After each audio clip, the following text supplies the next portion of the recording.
17 বছর পর তারেক রহমানের স্বদেশ প্রত্যাবর্তন কেবল ব্যক্তিগত প্রত্যাবর্তন নয়, এটি একটি রাজনৈতিক যুগান্তরের সূচনা। তার বিরুদ্ধে দীর্ঘদিন ধরে চালানো মিথ্যা মামলা, অপপ্রচার ও চরিত্র হননের সবই আজ ইতিহাসের কাঠগড়ায় প্রশ্নবিদ্ধ। ব্যর্থ হয়েছে বিএনপিকে নেতৃত্ব শূন্য করার ষড়যন্ত্র। তারেক রহমান এমন সময় দেশে ফিরছেন যখন বিএনপি দীর্ঘ ফ্যাসিবাদের অভিজ্ঞতা থেকে শিক্ষা নিয়ে নতুন বাস্তবতার সঙ্গে খাপ খাওয়ানোর প্রস্তুতি নিচ্ছে।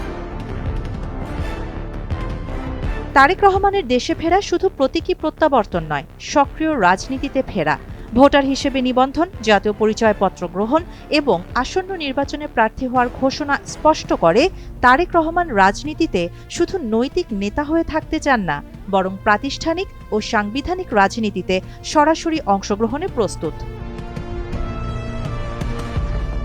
দীর্ঘদিন ধরে মামলা, দমনপীড়ন ও অনিশ্চয়তার মধ্যে থাকা বিএনপির নেতাকর্মীদের কাছে তারেক রহমানের ফেরা একটি মনস্তাত্ত্বিক মোড় ঘোরানো ঘটনা। মাঠের রাজনীতিতে নতুন উদ্দীপনা, মনোনয়ন ঘিরে বিভ্রান্তি কমার সম্ভাবনা, সাংগঠনিক শৃঙ্খলা ফেরার আশা। এসব মিলিয়ে বিএনপি আবার একটি নির্বাচনমুখী সংগঠিত রাজনৈতিক শক্তি হিসেবে আত্মপ্রকাশের সুযোগ পাচ্ছে। তারেক রহমানের সরাসরি অংশগ্রহণ আসন্ন জাতীয় সংসদ নির্বাচনে প্রতিদ্বন্দ্বিতাকে অনেক বেশি ব্যক্তিকেন্দ্রিক ও আদর্শিক করে তুলবে।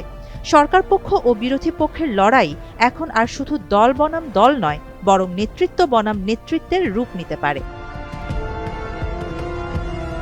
তারেক রহমানের ফেরা শুধু বিএনপিকে শক্তিশালী করছে না, বরং পতিত আওয়ামী লীগ, তাদের রাজনৈতিক ও আন্তর্জাতিক মিত্রদের জন্য একটি নতুন চাপ ও চ্যালেঞ্জ তৈরি করছে।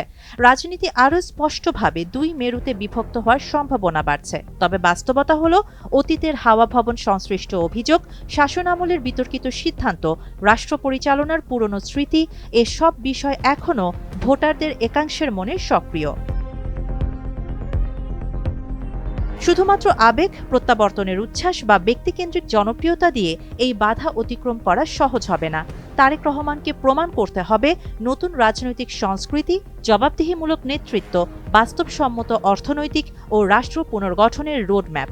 তারেক রহমানের দেশে ফেরা দলের প্রয়োজনে নয়, রাষ্ট্রের সংকটকালীন বাস্তবতায় একটি বড় রাজনৈতিক ঘটনা।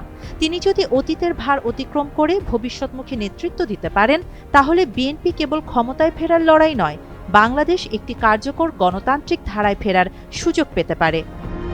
শাহানা জাহান, নয়াদিগন্ত।